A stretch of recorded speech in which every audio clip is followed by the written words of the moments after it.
ஸல்லல்லாஹு அலைஹி வஸல்லம் அவர்களுக்கு முன்னால் ஒரு நபித்தோழர் வருகிறார். அவருடைய ஆடை அழுக்காக அங்கங்கும் கிழிந்து ஓட்டையாக இருக்கிறது. ரசூலுல்லாஹி ஸல்லல்லாஹு அலைஹி வஸல்லம் கேட்டார்கள், ஹல்லக மின் மால், உனக்கு ஏதாவது செல்வம் இல்லையா, செல்வம் இருக்கிறதா? அவர் சொன்னார், அல்லாஹ் எனக்கு எல்லாவற்றையும் கொடுத்திருக்கிறான். எனக்கு கால்நடைகள் இருக்கிறது, ஒட்டகங்கள் இருக்கிறது, ஆடுகள் இருக்கிறது என்று அவர் அடுக்கிக் கொண்டே போகிறார். ரசூலுல்லாஹி ஸல்லல்லாஹு அலைஹி வஸல்லம் சொன்னார்கள், சுப்ஹானல்லாஹ், அல்லாஹ் உனக்கு செல்வத்தை கொடுத்திருந்தால் அதனுடைய அடையாளங்களை, அந்த அருட்கொடைகளை அல்லாஹ் உன்னிடத்திலிருந்து பார்க்க விரும்புகிறான்.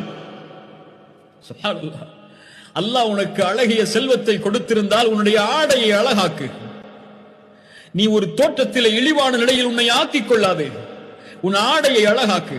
அல்லாஹ் கொடுத்த அருட்கொடைகள் எதுவோ அதை பெருமை இல்லாமல் பணிவோடு, அல்லாஹ் எனக்கு கொடுத்தது என்ற பணிவோடு அதை வெளிப்படுத்து, அது தவறில்லை.